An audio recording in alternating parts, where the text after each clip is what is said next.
but like it's rough nowadays. And yeah, we're probably gonna have some interesting social upheavals that might actually result in some kind of nice positive change for everyone involved. But like, God, that's gonna take forever and probably never gonna happen.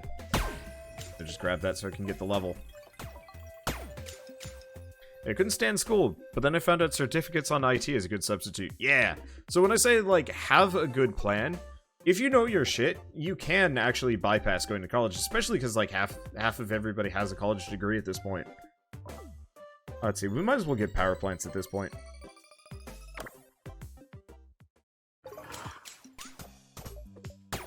Like, I know a lot of artists that didn't go to school for art. I guess... Not exactly, well, she's an artist. She's just not a full-time artist. But like, I know Jazz from Stumped specifically didn't go to art school, and she's quite good. Like, okay, yeah, you're not gonna see her on some like big concept art compendium or anything like that, but like her art is very functional and works great for what she does.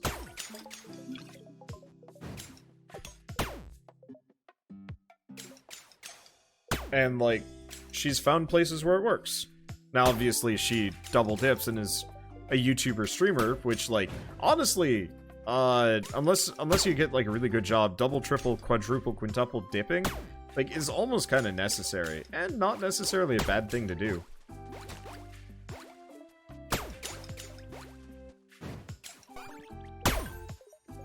Let's see, for 40 hours, I get paid about $330 per paycheck after taxes taken out. Ugh. That's... How much is that? That's a little bit less than $9 an hour, right? See, I'm pretty sure you can't survive on your own on 20k nowadays. You can, but it sucks. And you're going to be missing some important things. Like, let's break it down. So, my first apartment that I got was pretty cheap. I was paying $415 in rent, and about an extra $50 in power, $30 in water, and I don't know how much in gas. But let's say it was about $600 to live in that apartment, and then tack on about maybe $5 a month for like homeowners insurance and some other things. Okay, so that's just to have a house. Is about $500-600 a house. Have a place to live with a roommate, mind you. I had two roommates. I was living with Shell and one of my coworkers at the time, and that was like in a really cheapo apartment in a dead city that like rent was low because no one lives there.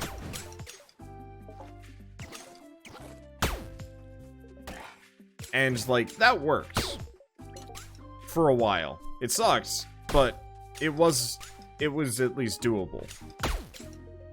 But then if you want a car, well, most cars are pretty expensive. It's at least $400 a year for a registration, not to mention fueling that thing up. Let's put that at about, what, $30 a week? Let's say $20 a week. You don't drive that far, and, you know, you walk or take public transportation. And then health insurance. Oh boy, that's an extra anywhere from $200-something to $500, depending on if you have any health complications, how much government assistance you get, or, I mean, obviously it depends on what country you're in. Because obviously, if you're not in the US, you might actually not have to pay for health insurance at all. You lucky bastards. So let's say you're spending about maybe $1,500 for car, health insurance, and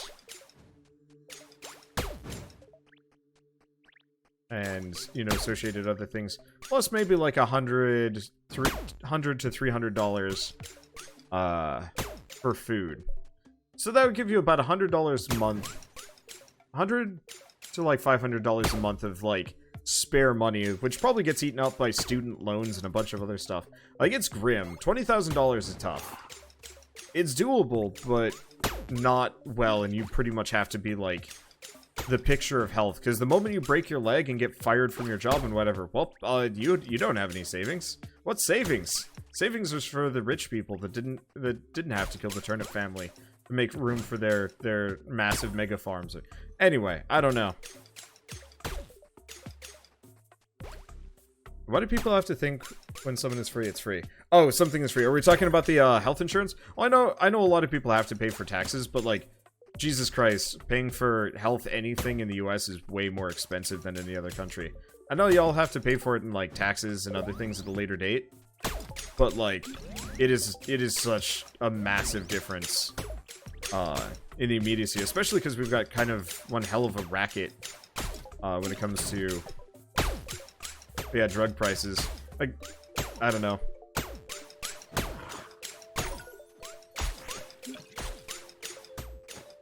Shit gets expensive out here, and it's not okay at all. And I realize that there are countries and like downsides to socialized healthcare, but the downsides are so small compared to, yeah, you can go to the hospital and not have to worry about, you know, not making it. There's an artist I follow on, probably eat first. There's an artist I follow on Twitter, and I really like her art. It's kind of got this nice cartoony style, and you know, I haven't seen. No, I've seen plenty like it, but it's just kind of nice to look at, and I appreciate it for what it is. Let's see. Let's make some steel up in here. Make half that so this goes faster.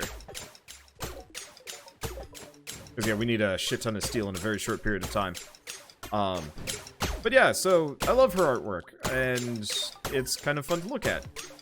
She recently got into a car accident with a drunk driver. Drunk driver smashed into her car head-on and killed herself. So the artist that I follow is still alive, still healthy. Nothing terribly wrong with her. I think maybe some issues with her spine, broke her nose, some other things, but like nothing life-threatening, and she will be able to live with minimal issues after a certain date. However, she is going to have to pay a good $10,000, if not more, in immediate health costs, plus like long-term things, physical therapy, whoever knows what else.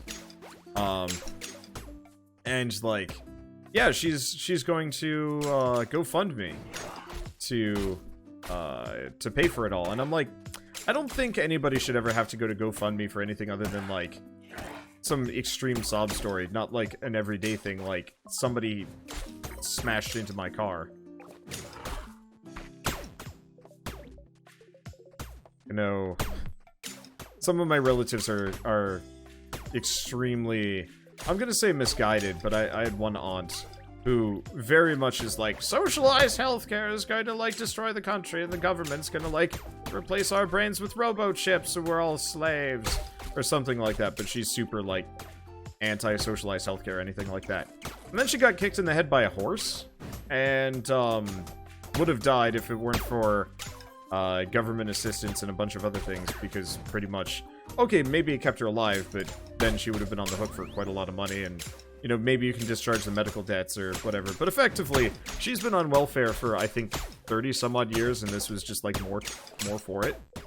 And my parents had sent her a fair bit of money to, you know, make sure that she wasn't destitute or anything during this entire process. The next time they talked to her, she was ranting about how socialized healthcare is terrible, as is welfare queens and stuff.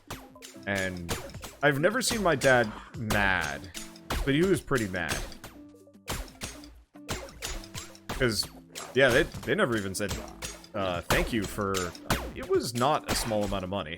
Holy shit, this is a lot of skeletons. So it's actually gotten to the point where I don't think my father has spoken with, like, almost all of his siblings in quite a while, because of how, like, I guess wackadoo they get about these topics. And I realize, like, for some people it is, like, very much a deeply seated opinion, and I kind of respect that. It just also sucks to be on the receiving end, and, like, the other side, and being like, man, it would be sure nice to have some of these things, and then immediately be, like, equated with a baby killer. I've had that. That's fun. Anyway, I shouldn't talk about politics too much.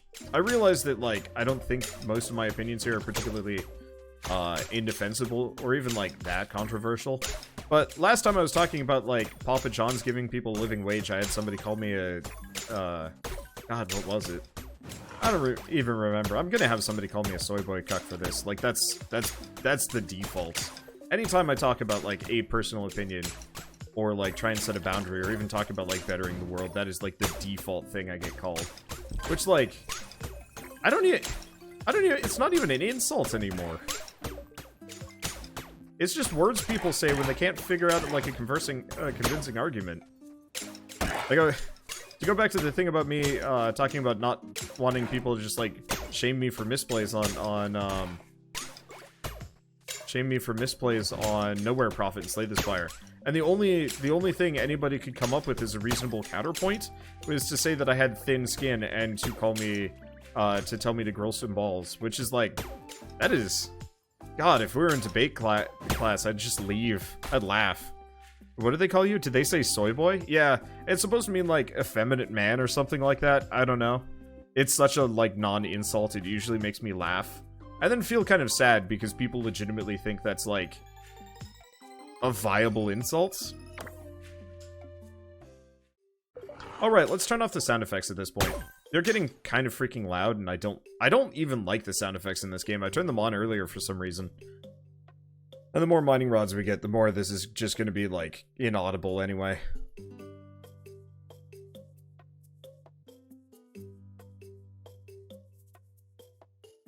Yeah, yell at me, by the way. If I ever forget about the sound effects being on, yell, because I don't even like them. I've played this game for, like, 60, 70 hours at this point. So, like, I'm just so used to it. It just blends in with the tinnitus.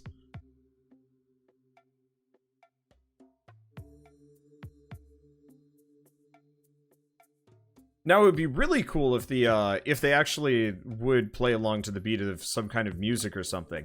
I would keep the sound effects on if it actually, like, synergized somehow. Because I would love that. Like, how cool would that be if you actually heard... It kind of happens. Like, there's a little bit of, like, a tink, tink, tink, tink, tink. And you think, like, yeah, that's kind of rhythmic, but not quite there.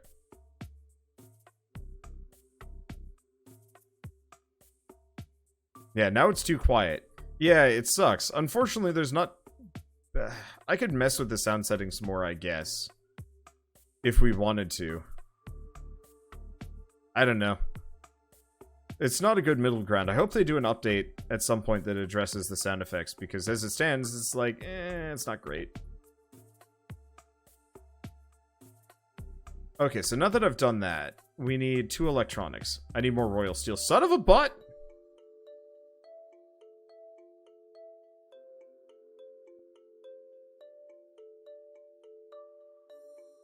Okay, that'll take a little while.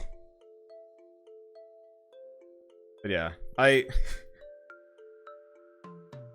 don't know what it's been. Maybe this has always been how it's been on the internet. I've just been, like, on more popular websites in the past, like, 5 years. But I've definitely noticed, like, whenever I get into arguments, it's a lot more people that are, like, trying to bait me into getting upset over stuff, and a lot less people that are actually trying to, like, provide a convincing counterpoint to what my argument is.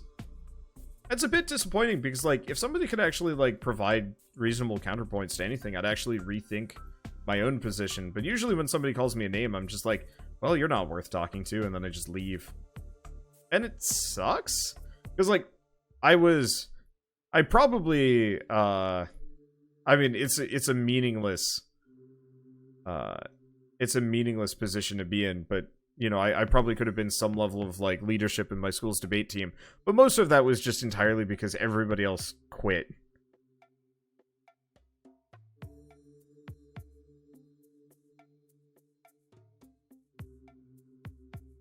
Let's see. Excavate more.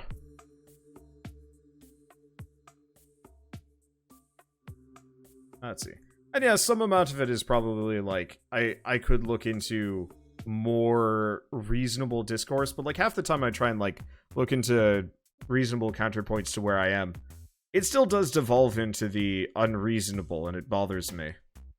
There's very few, like, situations where I can go to, like, a middle ground and feel like, I'm not gonna say comfortable, but, like, most of the time when I try and, like, look into, like, hey, what is the counterpoint to what I'm saying, it's usually just insults or, like, lies, and I'm just like, ugh. I'm not talking like the kind of shaky lies. I'm talking about the like semi-provable ones where you're just like, are you sure?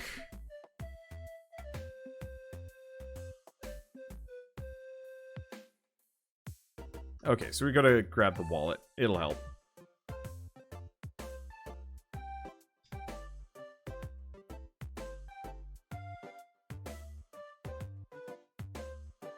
Let's see. What are we doing next? I've got a lot of house scrolls. Honestly... No, we want to wait until we have the merchant thing.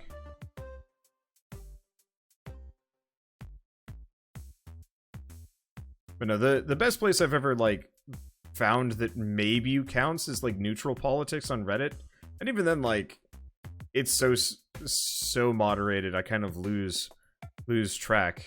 Because it doesn't feel like political opinions, it just feels like weird facts. Which I guess is kind of okay. Well, let's see, wonder if you've done the ridiculous lighthouse trick. You really should watch, like, my videos, man. Because yes, I have done it. Maybe not to the extent that some other people do it. But yeah, I made, like, 50 million gold in, like, a second. And then I was like, cool, let's move on. Okay. So, I can probably get one more... Nope, can't get one more electronics.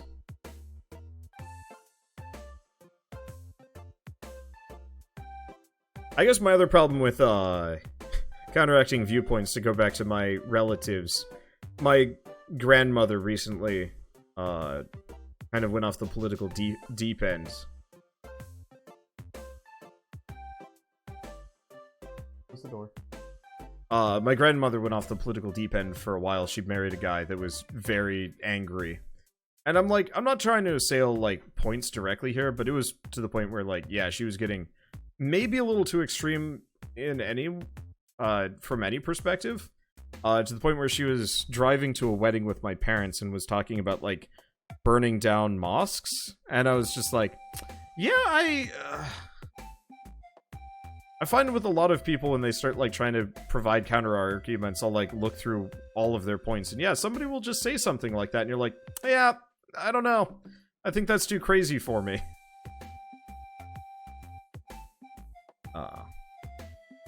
And so I know quite a lot of people that actually kind of might try and bring up, like, political points or, like, convince me one way or another about something. Like, my in-laws for a while didn't believe in this job at all. And, you know, definitely were, like, constantly trying to convince us to quit YouTube and switch to other things. And then we're, like, low-key shaming me for being a professional internet hermit. I'm like, man, my job prospects at this point are somehow retrain myself as an artist, or, like, hope I could get into IT somewhere, or keep doing what I'm doing and rock it. And they're like, we don't care, get a real job. And I'm like, I suddenly care less about your opinions, because I'm not even sure if you're hearing me. God, anybody that tells me to get a real job drives me nuts. I'm just in grump mode right now. Well, I don't know. Y'all get to hear me bellyache for a while. But, like, the problem with the whole, like, get a real job argument, for me, isn't necessarily because it's misguided, but, like, real jobs are disappearing? Like, really fast. Internet Hermit. Interesting title. I mean, I live in my small house. I never go out. And, see, where does that's fall into the political spectrum, the real job? I don't think that does, but, like, my in-laws are very politically minded, and they will switch between get a real job and then yelling at me about, like, political points. And, like, at that point, I've already tuned them out, so they're not a good example of, like, a political expert on any sense. But it's one of those where it's like, if somebody is trying to, like, shame you or attack you as a person, and then try to, like, convince you that anti-vax is a real thing, like, vaccines are evil. If somebody says, you're an awful person because you eat eggs, but also don't take vaccines. Yeah, I know your parents believe in vaccines. I'm trying to move away from my in-laws, because they're not actually, like, that bad. It's just like, if somebody attacks you first about something, then tries to teach you something else, even if they might be right, your initial instinct is just to ignore them. And like, it doesn't matter where you are on the political spectrum. If somebody like outright attacks you or your beliefs or something like that, they're instantly not somebody that you want to have a reasonable discourse with. That's not fair. You had margaritas that what time? What does that have to do with anything? But so, to get back to the real job thing that I guess I'm just kind of rambling about, like, within 100 years, assuming that the planet doesn't, like, bake us into oblivion and we all just die, like, factory jobs aren't going to exist. Warehouse jobs aren't going to exist. Trucker jobs aren't going to exist. Hell, I'm pretty sure education is going to look completely different. You know, very real possibility that, like, online schooling is going to massively increase as the population starts spreading out a little bit, kind of depending on things. And, like, what other examples? Like, it's this weird post-utopian society where straight-up real jobs can't exist. You know, we'll have a bunch of people kind of in the tech industry, and then a lot of people in the design industry, because you can't have a machine create art for you, or, like, beautiful buildings to some degree. You might be able to, but it might not work that well. But, like, realistically, if humans want to have employment in X number of years, we're actually going to get to the point where,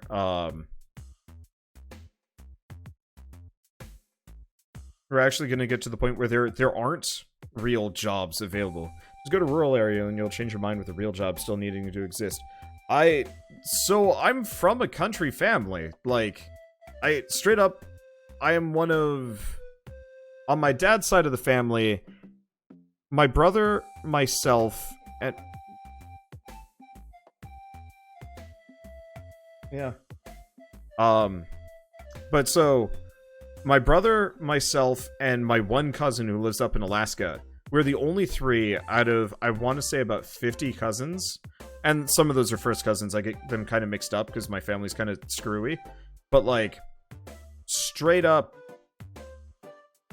like, no one in my family is college educated, and none of them have jobs.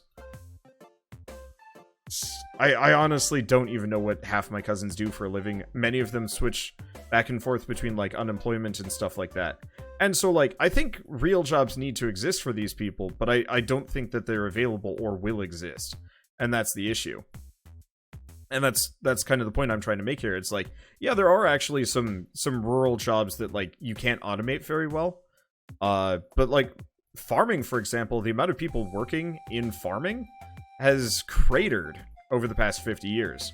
Big factory farms have vastly outpaced to the point where, like, my grandmother's farm, which used to take an entire family to run, is now run by one dude part-time, along with every other farm in, like, a 10-mile radius, because he just rolls by, you know, combines up the wheat, and then, you know, goes about his day for a while, and then kind of checks it out every once in a while. And the only time the guy actually really does any, like, major work is when there's, you know, a potential fire going through, or, like, big storms, and he has to make sure that, you know, his fire breaks are up to code, and so on and so forth. I don't know. But, like, I've met the guy, and, like, half the time he's just sitting around kind of doing whatever, because he doesn't need to, because it's that easy nowadays with technology. And so, like, when one person can do the work of 100 with specialized machinery, you don't need, like, massive farm families anymore all over the place. Yeah. Plumbers, electricians, contractors are in demand. That is true. But you only need, like, one electrician for, 10,000, let's say about one electrician, one plumber, and one whatever for, like, 1,000 people. And, like, if people actually started going into that industry in mass like they are in the tech industry, yeah, that would actually fill up quite quickly. The main thing is nobody's doing it because most people are just going to college and then trying their hand at programming or, like, a bunch of other stuff. Like, I'm not denying that there aren't real jobs out there, but, like, a lot of the traditional ones are going to be gone. I mean, big factory jobs, those are gone. Back in my parents' day, most people's parents' day, like, freaking factory jobs were what you did. And you could raise an entire family on that. And like, pretty soon, that's gonna be poof. No one's gonna have that. Okay, I think I've got enough. Let's get this robotic shovel done, finally. That took too long. Probably my fault for being kind of slow. But, like, yeah, factory jobs are gone. And admittedly, we're getting a lot of, like, cool tech jobs as a result of it. But even then, like, I'm not gonna say, like, a lot of the cool tech jobs are gonna be gone, but, like, to go back to what I was talking about with trucking, like, driving over here a couple months ago, there were more truckers than there were regular people driving on the road, transporting stuff. And once we get proper self-driving cars, I think we already have a decent number of self-driving trucks starting to roll out. Unless I'm mistaken, and that was just some kind of weird, futuristic fever dream that I was going through. But, like, yeah, pretty soon that an entire industry is going to be, like, people in the truck just to make sure the truck doesn't somehow glitch out for maybe like 20 years. And then after that, everybody trusts self-driving cars to just do it for you, and then nothing. But in the meantime, I'm really hoping we see this point where we have a bunch of like weird programmer, indie game developer nerds stuck in long-haul trucks, more or less just there to make sure that the truck makes it to the right place and, like, you know, it doesn't break down along the way. And then otherwise, they're just stuck in the cab doing whatever the hell they want for a while. Like, if you guys were paid $30,000 to babysit a truck as it goes from, like, Boston to New York and back again repeatedly, you wouldn't even need him in every truck, just lead of a convoy. Yeah. But, like, if you're paid, okay, let's not say $30,000. Let's say $100,000 and you just had to sit in a truck and, like, mind a convoy of trucks for every day. I think a lot of people would probably spring at that. If I were still unemployed and living in my parents' basement, like a train conductor, except for train conductors actually have to do shit semi-constantly, from what I know of. But, like, if you could do other stuff and read and write, it sounds amazing. And yeah, that would be a cool dream job that would exist for, let's say about a handful of years, and then it'll disappear because...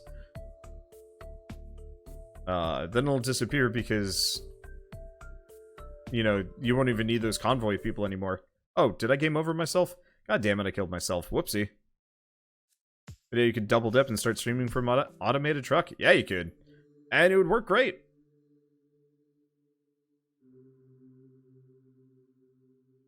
But that'll be a job that, like, exists for a short period of time and then goes away. But it'd be a cool job while it lasts. Okay. So let's go find that weird poop dude. I should probably slap down some bridges so I can actually traverse the world, because getting around here sucks. I don't know, I like to think of weird futuristic jobs that might exist in not a proper utopian society, almost a dystopian society, but a weirdly, like, futuristic society that isn't, like... I don't know. Let's see, do you think they'll unionize professional game development? It varies. So, that's a weird topic. Oh, I do not have enough poop. I should work on that. So I think unionization is a bit of a touchy topic for the games industry. I have no idea. I think a lot of it also has to do with the US. That in the US, currently, it's very hard to unionize, and the government is not on your side when you try and do so. So, like, if a bunch of, let's say, Riot Games employees decided to unionize tomorrow, many of them would be kicked out, and Riot Games would immediately just start hiring a bunch of new people to replace them. However, you know, back in the day, that sort of thing wasn't as doable. I'm pretty sure there were, like, more legal protections, or I don't know. Unfortunately, that's one thing that at least my history classes really were not interested in covering, which is stupid because that level of history is actually the most important thing to have covered. And yeah, I don't know. Anyway,